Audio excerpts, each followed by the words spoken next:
नमस्कार, मैं हूँ राजीव और मेरे साथ जुड़ रहे हैं बाज़ार विश्लेषक सोमेश कुमार।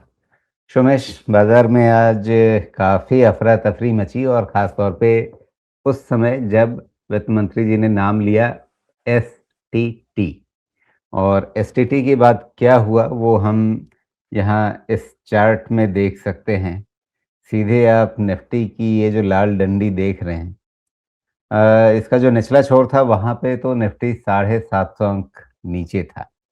और इसको थोड़ा-सा अगर हम चार्ट पे भी इंट्राडे बना करके देखें इसको, तो और बेहतर समझ में आएगा कि जब वित्त मंत्री ने कहा भाषण देना शुरू किया आज, उस समय क्या रुख था?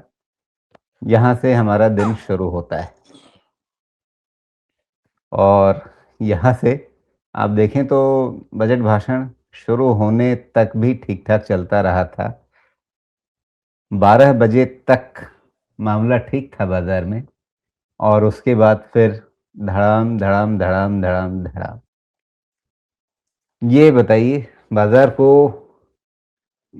मतलब ठीक है थोड़ा मतलब झटका लगा, लेकिन वो झटका क्या इतना बड़ा था कि बाज़ार ने एकदम से अपने कपड़े उतार दिए? नहीं राजीव, एक्चुअली मैं सोच रहा था कि इसको इस तरीके से कवर करें कि ये पूरा बजट का स्टॉक मार्केट पे जो आज इम्पैक्ट हुआ और ये एसटीटी का, ये पूरी चीज़ें इसमें आ जाएँ समझ में लोगों को, जैसे मैंने इसको एनकैप्सुलेट किया है। तो इसमें कोई शक नहीं है कि एसटीटी का ही ये देन है जो आज बाज़ार में हुआ, क्योंकि हम जो बजट सेशन में गए थे, विदाउट एनी एक्सपेक्टेशन गए थे, लेकिन विथ नेगेटिव एक्सपेक्टेशन नहीं गए थे ऐसा।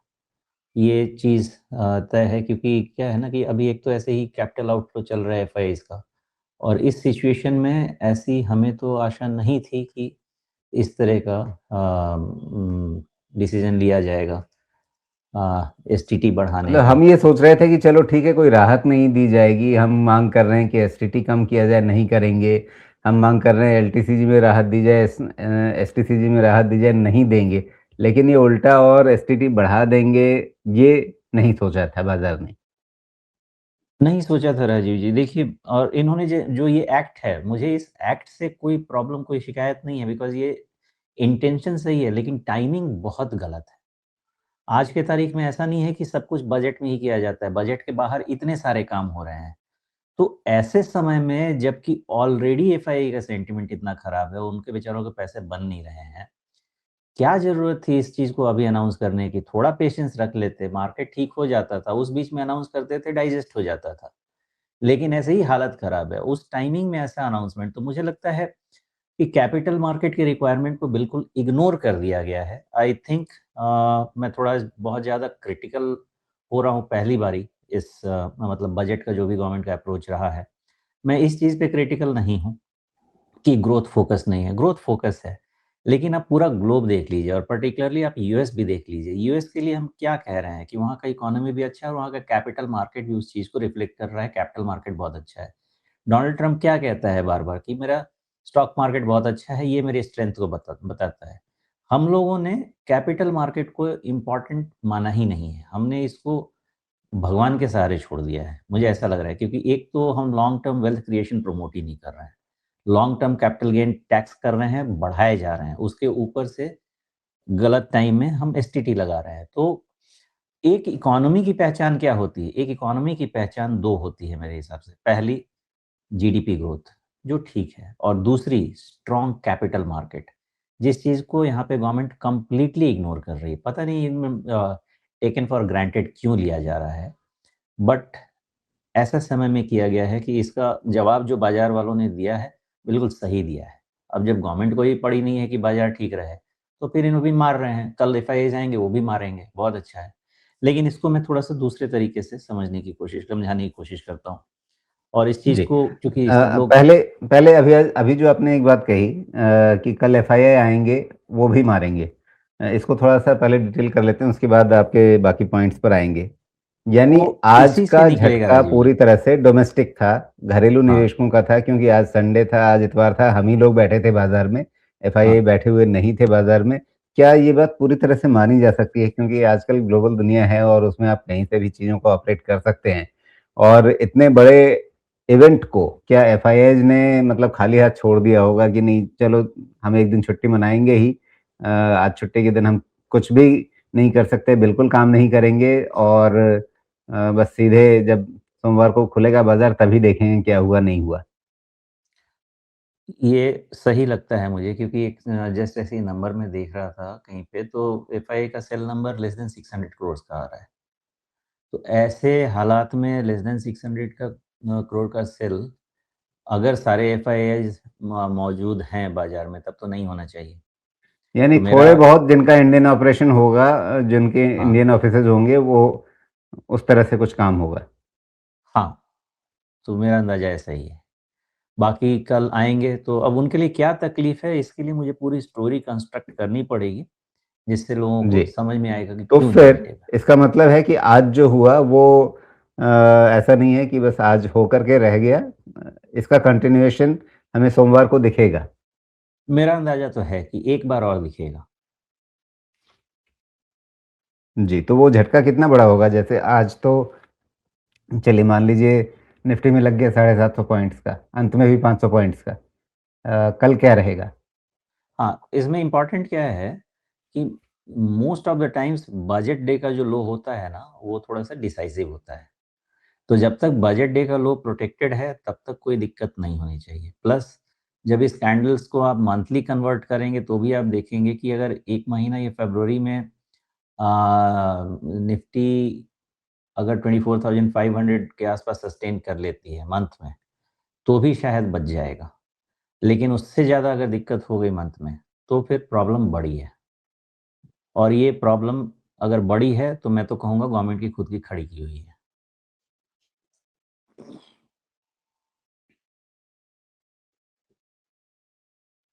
ओके, तो फिर अब यहाँ सोमवार के कारोबार में फिर क्या रणनीति रहेगी आपकी? कैसे काम करेंगे? मैं अभी आराम से चुपचाप से बाहर से देखने वाला हूँ, क्योंकि जो 25-500 के नीचे मैं कोई खरीदारी नहीं कर रहा। मुझे जितनी खरीदारी करनी थी मैंने कर ली है। अभी पोर्टफ़ोलियो डाउन है, डाउन रहेगा। हालाँकि हमारा जिस तरह की खरीदारी है आज के बाज़ार में इतनी वोलेटिलिटी रही, हम तो वो सब में रहते नहीं इसलिए हमारा उतना वोलेटाइल नहीं है, हमारा ठीक है, कोई दिक्कत नहीं है। लेकिन फिर भी आफ्टर इफ़ेक्ट्स नहीं होंगे इसकी कोई गारंटी नहीं है। मैं अभी कोई भी एक्टिविटी नहीं करने वाला हूँ। आराम से बाज़ार में देखते हैं 1-2 दिन में क्या होता है, सेटल डाउन हो जाएगा, बहुत बड़ी चीज़ नहीं है। सब कुछ डाइजेस्ट कर जाते हैं लोग, ये भी डाइजेस्ट कर जाएँगे। तो totally wait and watch mode में हूँ, जब तक या तो 26,000 निकल नहीं जाता है निफ्टी या जब तक मुझे कुछ अंदाज़ा नहीं लगता है, तब तक मैं कोई भी न्यू इनिशिएटिव नहीं लेने वाला। हाँ, जो जी। नए अकाउंट्स होते हैं उसमें खरीदारी जैसे मैं करता हूँ पार्शियली, वो करूँगा। ठीक है, आप अपने जो अकाउंट्स मैनेज करते हैं वो तो आप बिल्कुल अलग तरीके से करते हैं, वो समझ में आ गया है। जो हमारी जनता है, दर्शक जो हमारे हैं, वो सोमवार को क्या करें फिर? आराम करें, कुछ भी नहीं करें। पहले वॉच कीजिए, देखिए 1-2 दिन होता है और पिटाई होती है कि नहीं होती है, कितनी होती है, कितना गुस्सा लेके आएँगे, अभी तो डोमेस्टिक वाले इतना गुस्सा लेके आए हैं, बाहर वाले कितना गुस्सा लेके आएँगे, इसमें कोई भगदड़ में कोई काम नहीं कीजिए। 1-2 दिन देखिए कि इसको कितना बेचना है, कितना पोज़ीशन क्लोज़ करना है, बिकॉज़ जो भी गाज गिरी है एफ एंड ओ पे गिरी है। तो जब तक एफ एंड ओ का अभी मार्जिन कॉल कल कितना जाने वाला है, ऊपर से आपका गोल्ड सिल्वर जो है, वो अलग है, तो हर तरफ से हलचल है और हर चीज़ मार्जिन वाली ही है। तो इम्पैक्ट 2-3 दिन देखिए और उसके बाद ही कुछ सोचना है। मिल जाएगा, रास्ता मिल जाएगा, ऐसा नहीं कि ऑल इज़ लॉस्ट ऐसा कुछ भी नहीं है। सब कोई कॉम्प्रोमाइज़ करता है, हम भी करेंगे। इस चीज़ को मैं एप्रिशिएट नहीं करता और मैं आपको लिख के देता हूँ, कोई कैपिटल मार्केट इकोनॉमी वाला कोई एप्रिशिएट नहीं करेगा। करना भी नहीं चाहिए बिकॉज़ ये मूव गलत है और इसका इम्पैक्ट ऐसा नहीं है कि बहुत लंबे समय तक चलेगा बिकॉज़ बजट में 7% की जीडीपी का प्रावधान रखा गया है। तो अल्टीमेटली उससे एडजस्ट करेगा, पोर्टफोलियो रीस्ट्रक्चरिंग होगी, मूवमेंट होगी, रीएलोकेशन होगा, वो सब होगा। जी। वैसे मुझे एक बात बताइए, चलिए ठीक है सेंटिमेंटली ये मामला नहीं जमा, गलत टाइमिंग है। आपने कहा कि ठीक है, जो कदम उठाया गया उसको आप सही दिशा में मानते हैं। अंततः इससे पहले रेगुलेटर ने भी, सेबी ने भी जो फैसले लिए हैं, उनका मकसद है कि आप स्पेकुलेशन को थोड़ा-सा भारतीय बाज़ार में कम रखना चाहते हैं और ख़ास तौर पे जो रिटेल निवेशक हैं, उनको आप इससे अलग रखना चाहते हैं। अब उसी दिशा में स्पेकुलेटिव एक्टिविटीज़ को थोड़ा-सा दंडित किया है वित्त मंत्री ने। ये इसमें जो रिटेल को अलग रखने वाली बात है, पहली चीज़ ये कि एसटीटी लग रहा है तो हर किसी पे लग रहा है। वो इन्फॉर्म्ड इन्वेस्टर या ट्रेडर है उस पे भी लगेगा, जो इंस्टीट्यूशंस हैं उन पे भी लगेगा, जो एफआईआईज़, एफपीआईज़ हैं उन पे भी लगेगा, सब पे लगेगा। तो ये अलग से रिटेल इन्वेस्टर को रोकने के लिए बाड़ाबंदी इसमें वैसे कुछ है नहीं, जो है वो सब पे है। तो अगर मकसद नहीं, ये है ऐसा कि नहीं है राजीव रिटेल जी, को मेरे थोड़ा-सा समझ से दूर ऐसा रखा नहीं है। जाए। नहीं, जी। मेरे समझ से रिटेल को अलग रखने के लिए है और वही चीज़ मैंने कॉम्प्रिहेंड किया है। नहीं, तो ये चीज़ समझाइए ना, मतलब ये नई दर जो एसटीटी की लगेगी एफएनओ पे, वो तो सब पे एक जैसी ही लगेगी ना, वो अलग से रिटेल के लिए तो नहीं की है इन्होंने। तो बताता हूँ रिटेल को क्या ये हो रहा है, कैसे लगेगा देखिए। कि भई ये बाज़ार मेरे लिए नहीं है, ये मुझे संदेश दिया जा रहा है सरकार की ओर से। नहीं, नहीं, ये इसको सोचने का तरीका मेरे हिसाब से तो अलग रहना चाहिए। देखिए, पहला चीज़ तो मैंने ये चीज़ क्लियर कर दिया कि स्टॉक मार्केट, कैपिटल मार्केट के लिए बजट में कुछ भी नहीं। पॉज़िटिव तो छोड़िए, ख़ासकर नेगेटिव ही है। नेगेटिव में एक चीज़ क्या है कि ध्यान रखिएगा, ट्रेडर्स के लिए नेगेटिव है। इन्वेस्टर्स के लिए ऐसा कुछ नेगेटिव नहीं है, लेकिन investors will be victim for some time, but investors के लिए ठीक है। ट्रेडर्स के लिए एब्सोल्यूट नेगेटिव है, ओके। एक इसमें ये भी आया है, डिविडेंड टैक्स को भी रिमूव किया गया है, लेकिन वहाँ पे थोड़ा लोगों को समझने में दिक्कत है कि डिविडेंड टैक्स को रिमूव किया तो फिर हमारे डिविडेंड पे टैक्स नहीं लगेगा। वो ऐसा नहीं है। क्या है कि हम कभी बोरो करते हैं ना, और बोरो करके इन्वेस्ट करते हैं, स्टॉक हो या म्यूचुअल फंड हो, तो उससे हमको डिविडेंड मिलता है। तो जो डिविडेंड मिलता है और जो बोरोड फंड है, तो बोरोड फंड पे हम इंटरेस्ट पे करते हैं। तो जो हम इंटरेस्ट पे करते हैं ना, उसमें हम इस डिविडेंड को नेट करते हैं। मतलब इंटरेस्ट जो पेमेंट है, उसमें हमको डिविडेंड डिडक्ट कर देते हैं और जो बैलेंस बचता है, अगर ज़्यादा होता है, तब उस पे टैक्स होता है। वो चीज़ को चेंज किया गया है, तो ऐसा कोई जनरल बहुत बड़ा इम्पैक्ट इसका नहीं समझे। देखिए, अब आते हैं, आपने जो पॉइंट बोला उस पे। इसमें कोई डाउट नहीं है कि मेरी समझ यही कहती है, जो सही किया है इन्होंने, कि स्पेक्युलेटिव एक्टिविटीज़ को कर्व करने की कोशिश है। क्योंकि बहुत ज़्यादा एफ-एंड-ओ में स्पेकुलेशन बहुत ज़्यादा हो गया है। किसी के पास 10,000 1 लाख रुपया भी है, वो भी फ़ोन करता है कि मुझे एफ-एंड-ओ करना है और बर्बाद होते हैं। तो ये दिशा बहुत सही है, लेकिन समय गलत है। अब दूसरा क्या है, क्या हो रहा है, और मुझे लगता है कि अगर मुझे समझ में आ रहा है, तो फाइनेंस मिनिस्ट्री को ज़्यादा समझ में आ रहा है। आप देखेंगे कि लोग नौकरी छोड़ के ट्रेडिंग को अपना बिज़नेस बना रहे हैं। आप देखेंगे अच्छी खासी गारंटीड नौकरी जिसमें इनकम है, उसको भी छोड़ के ट्रेडिंग अपना बिज़नेस ही नहीं बड़ा बना रहे हैं। अपने आप को ट्रेडिंग एक्सपर्ट बोल के दूसरों को भी उसमें घुसा रहे हैं और उनको भी बर्बाद कर रहे हैं। तो ये जो स्पेकुलेटिव एक्टिविटी है, ये उनको भी घर भेजेगा। दूसरा, नेक्स्ट, ये एक्टिविटी से क्या होगा? ये आपका कोविड के बाद जो है ना, बहुत आराम से सभी बात करने लगे थे कि 25-25% रिटर्न कमाना है, वो देगा तो मैं आता हूँ तुम्हारे पास। तो लोगों को जो ईज़ी मनी का जो लत लग गई थी ना, वो उनको अब समझ में आ जाएगा कि इन्वेस्टमेंट एक डिसिप्लिन होता है, ईज़ी मनी हमेशा नहीं होता है, और ये समझाने के लिए ये सही तरीका है। और अब आपको जो राइट सेट ऑफ एक्सपर्ट्स हैं, उनकी अहमियत लोगों को समझ में आएगी। जो अभी बिल्कुल किनारे रखते थे ना कि मैं ऐसे ही पैसा बना लेता हूँ, वो उनकी अहमियत समझ में आएगी। अनरीज़नेबल एक्सपेक्टेशन रिटर्न का लोगों का खत्म हो जाएगा, ध्यान रखिएगा। ओके। अब इसके बाद क्या है कि लोग क्या है ना, आप देखिएगा आज की तारीख में कुछ नहीं है। कोई काम भी कर रहा है कहीं पे ना ऑफ़िस में, एक फ़ोन लगा हुआ है, कान में लगा हुआ, हाँ भाई कितना लॉट लिया? इतना लॉट फ्यूचर्स ले लो, इतना ऑप्शंस दे दो। हाँ भाई, मैंने तो आज इतना काम किया, कल तुमने कितना किया? ये wastage of energy and resources है। आपका काम कुछ और है, आप गवर्नमेंट ऑर्गनाइज़ेशन में भी हैं, आपका कंट्रीब्यूशन कहीं और है। वो काम कहीं अदर रैक पे रखा हुआ है, दूसरा काम चल रहा है।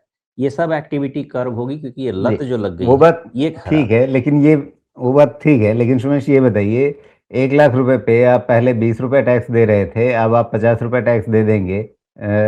तो उससे ये जो जिनको लत लग गई है, वो कहाँ हाँ, मानने वाले हैं? नहीं, मानना पड़ेगा, क्योंकि ऐसे ही लॉस हो रही थी ना, सेंटिमेंट की बात है। आप जब वो कैलकुलेट करेंगे ना, तो जो आपको 1 लॉट पे करीब आप समझिए कि 300-400 रुपया लग रहा था, अब 800 साढ़े 800 लगेगा। तो अचानक से क्या है कि आपके जो ऑप्शन राइटर्स हैं, उनकी बैंड बच जाएगी। आपका ब्रेक इवन मूव हो जाएगा। अब पहले क्या था, अभी क्या है कि ऑप्शन राइट करके बैठे हुए हैं, ये स्ट्रैडल स्ट्रैंगल बनवा के सब बैठे रहते हैं। क्यों भाई इतना प्रीमियम खा जाओ, इतना प्रीमियम खा जाओ। आपका ब्रेक इवन ही मूव हो गया अभी। ये कॉस्ट छोटा नहीं है स्पेकुलेटर्स के लिए, क्योंकि वो हाई फ्रीक्वेंसी ट्रेड चलता रहता है बड़े वाले ट्रेडर्स के लिए भी और छोटे वाले ट्रेडर्स के लिए भी। तो आपका ब्रेक इवन पॉइंट चेंज हो जाएगा। तो ये कॉस्ट जो बढ़ा है एसटीटी का, इसका इम्पैक्ट लार्जर है, खासकर ऑप्शंस में देखिए 0.1 से सीधा 0.15 या समथिंग कुछ वैसा बढ़ा है। जहाँ तक मुझे याद है। कितना बढ़ा है? 0 पॉइंट ऑप्शंस में करीब-करीब एसटीटी जो आपका बढ़ा है ऑप्शंस में 0.1 से 0.15% ये बड़ा इंक्रीज़ है और ऑप्शन राइटिंग में आपको ये तकलीफ़ दे देगा। तो अभी जो ऑप्शन राइटिंग कवर्ड कॉल कर देंगे, चलता था ना, आपका ब्रेक इवन पॉइंट निकल जाएगा। इसलिए उनके लिए नुकसानदेह है ना? जी, तो ये क्या है, समझिए सिंपल सी बात है कि स्पेकुलेशन को इंसेंटिवाइज़ किया जा रहा है और जो इन्वेस्टर्स को जो बुरी लत लग गई थी 2020-2024 से, उसको ठीक किया जा रहा है। तो मेरा यही मानना है राजीव जी कि इसमें अप्रोच इनका ठीक है। कोई अप्रोच में मुझे किसी तरह से कोई खराबी नहीं लगती बिकॉज़ रिटेल तो पैसा खोता है, खो रहा है, खोता रहेगा बिकॉज़ वो लालच से काम करता है। प्रॉब्लम यही है और इस चीज़ को कर्व करना बहुत ज़रूरी है, लेकिन ये समय ठीक नहीं है। यही बस एक चीज़ है, जी। समय थोड़ा सही चुन लेते तो कोई दिक्कत नहीं होती। और जैसा आपने पहले कहा था जब मैंने पूछा कि बजट में क्या होना चाहिए, आपने बार-बार कहा कि कम से कम एफआईआई को थोड़ी राहत दे दीजिए। तो उस बात पर बिल्कुल ध्यान नहीं दिया सरकार ने और बिल्कुल मतलब एक ऐसी चीज़ जिसके लिए आप आशंकित हैं कि एफआईआईज़ भी कल अगले राउंड की फायरिंग करेंगे। राजीव जी, ये वॉकिंग द टॉक नहीं है गवर्नमेंट का। जब भी मार्केट अच्छा चलता है, पार्लियामेंट में इसका एग्ज़ाम्पल दिया जाता है कि मार्केट बहुत अच्छा चल रहा है, कितना तेज़ हो गया है बाज़ार, ये मेरी इकोनॉमी का मेज़र है। लेकिन जब मार्केट के लिए आपको कुछ करना होता है, तो उल्टा करते हैं। तो ये वॉकिंग द टॉक तो मुझे नहीं दिखता है।